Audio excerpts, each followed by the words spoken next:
Más o menos estamos hablando, porque pues fíjate,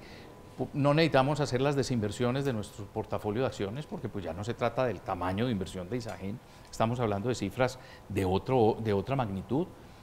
Podemos hablar de unas cifras del orden de $1 billón de dólares, que es importante, que es grande, $1.000 millones, $1.000 millones. Básicamente son dineros, recursos provenientes de Celsia y de EPSA, les digo yo, cifras alrededor de eso, entre un billón y $1,5 billones, que esperamos en los próximos 12 meses, en el próximo año, poder entrar a poder consolidar en esas economías y en esos países, en esas regiones, inversiones como de ese tamaño, de esa magnitud. En el sector eléctrico, además, hay otras oportunidades muy interesantes, y es que, como es un sector de altísimo crecimiento en toda la región, siempre hay proyectos, lo que llamamos en ingeniería Greenfield, hay proyectos de cero, o sea, hacer un nuevo embalse para generar, o hacer un nuevo parque eólico, o montar una planta térmica. Cualquiera de esos proyectos se demora tiempo. Si es un tema hidráulico, pues estamos hablando de 4 años, de 3 años, de 5 años. Si es un tema de energía térmica, es un poco menos, es un poco más en el orden de un par de años, 1 o 2 años, y si es un parque eólico también puede ser de ese orden, de 1 o 2 años. Nosotros tomamos la decisión de iniciar nuestro proceso de expansión internacional, ojo con esto, en Estados Unidos, y lo tomamos así, eso fue año 2005, porque hasta ese momento exportábamos cemento a los Estados Unidos, pero lo exportábamos de una manera muy rudimentaria, es decir, FOB. O sea, lo vendíamos a un comercializador o a un trader, como llaman en el lenguaje, se lo vendíamos en la puerta de la planta en Barranquilla o en Cartagena o en Tolú. Y él lo llevaba en buques y él lo comercializaba a clientes que eran básicamente empresas de concreto, concreteras, de ready mix. Entonces, lo que vimos ahí fue una oportunidad de decir, bueno, y nosotros, ¿por qué no más bien compramos las empresas concreteras y llevamos el cemento nuestro para esas concreteras? Y por eso fueron las primeras compras que se hicieron en Texas y en las Carolinas, fue de empresas concreteras. Después vino la crisis, fue cuando vimos, hombre, qué importante es tener empresas de cemento allá, y vimos la oportunidad de adquirir los activos de Lafarge, y ahí nos metimos en Estados Unidos en ese cuento, y ahí hemos crecido Estados Unidos. Paralelo a ese crecimiento de Estados Unidos en cemento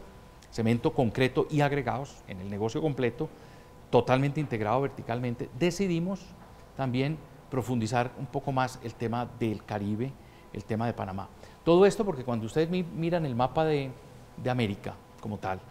se encuentran que Norteamérica, el norte de Sudamérica y Centroamérica es lo que forman pues todo el Caribe, todo el Golfo de México, etcétera. Y esa es una especie de clúster, esa es una especie de región donde la movilidad de los excesos de capacidad de las plantas se puede hacer en barco. La planta de Cartagena, nueva, que construimos en el año 2010, inversión de cerca de $500 millones, pues básicamente nos da la posibilidad de vender en el mercado nacional, o si hay menos demanda en el mercado nacional o hay más capacidad instalada nuestra porque la crecimos o algo, poder vender el exceso en el Caribe, en Centroamérica o en el sur de los Estados Unidos. De ahí que cuando decidimos invertir en Estados Unidos lo hicimos en el sur, básicamente por eso. Entonces eso tiene toda una lógica detrás. Uno no puede decir yo a crecer internacionalmente y me voy a cualquier sitio donde me ofrezcan. Con una característica, cuando decidimos invertir en Estados Unidos, fíjense que también teníamos en mira lo siguiente, es invertir en la primera economía del mundo, en la más grande, la más poderosa. En un país que tiene un tamaño de la economía que si uno suma las de las 4 economías siguientes es igual a la economía de Estados Unidos. Entonces, la ventaja es que estamos con una compañía basada en Colombia, que hasta ese momento pues básicamente estaba en Colombia, no había salido de aquí, compensada con una compañía en la economía más grande del mundo. Y después en países en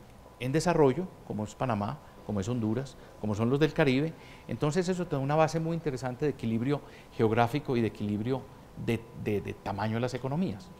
Este año yo creo que va a haber una coincidencia impresionante en el negocio, y es que se van a dar la buena suerte de tener las 3 regiones que tiene cementos, que son Estados Unidos, Centroamérica del Caribe y Colombia, porque así está dividida la organización en 3 regiones, se va a dar crecimiento en las 3, y crecimiento muy importante en las 3. Este año va a ser un año de muy buenos resultados para el negocio cementero. Yo me devuelvo un poquito cuando tomamos la decisión de participar en la subasta que el gobierno planteó para la venta de Isagen, pues evidentemente uno lo hace con base en unos recursos que provenían de distintas fuentes. No todos los recursos están en una caja, evidentemente, improductivos, porque tú no sabes qué va a hacer. Entonces los recursos los teníamos en inversiones que seguimos teniendo, inversiones que llamamos nosotros de portafolio, son paquetes de acciones, tenemos inversiones fuertes en Bancolombia, en Grupo Sura, en Grupo Nutresa, etcétera, que se podían tomar parcialmente pequeñas porciones de esas desinversiones que suman cifras importantes para el caso de un proyecto como el de Isagen.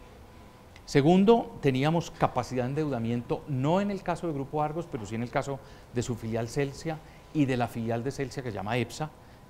basada en el Valle del Cauca, tenían capacidad de endeudamiento. Tercero, hay generación de caja, o sea, los EBITDAs tanto del grupo como los EBITDAs de la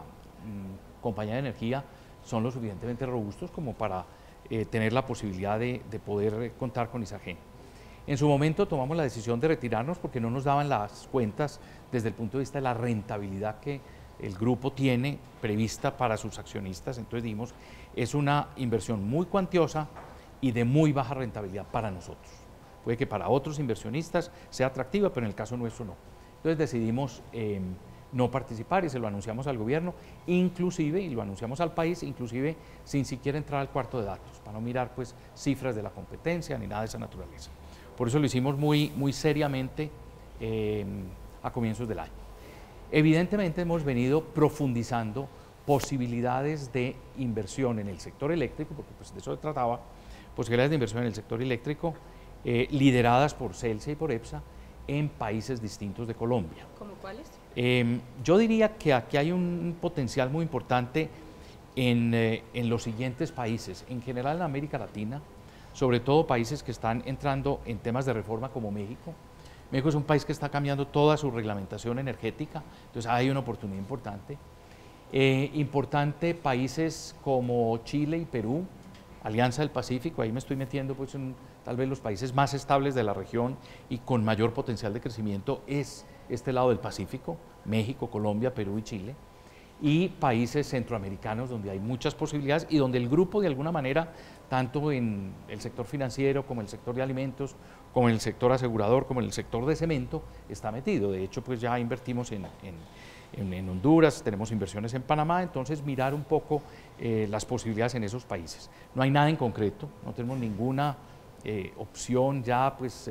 definida, etcétera, pero sí estamos mirando con mucho interés y con mucho entusiasmo y con mucha dedicación posibilidades en esa región. Y las hay de distintos tamaños, en sector de generación, en sector de distribución, hídricas, térmicas, eólicas, energías renovables, solares, etcétera, de manera que hay buen potencial y nos permitiría, ya que no estamos en lo de Isagen, pues diversificar un poco más el riesgo del sector eléctrico de país, no solamente Colombia, sino la región. A ver, la cuantificación del efecto yo no la tengo aquí presente, pero lo que sí debo decirlo es que evidentemente se han dado unos efectos significativos en materia tributaria. La imposición del CRE, obviamente, y toda la reforma tributaria que se hizo estuvo encaminada por parte del gobierno para captar mucho más recursos del sector formal, obviamente, que son este tipo de empresas que tributamos, y la comparación se hace muy fuerte con respecto a los años anteriores porque no se traían esos elementos de la reforma y por lo tanto, pues por eso da, llamémoslo, la caída en utilidades básicamente o la disminución en utilidades básicamente por el tema tributario. El otro efecto que hay en nuestros resultados, sobre todo de utilidad final, tanto en grupo como en cementos, en esas dos, es porque no se tiene la comparación con años anteriores donde había habido resultados fruto de desinversiones de acciones. Entonces son resultados extraordinarios, pero cuando uno hace la comparación pro forma, la situación da bastante buena.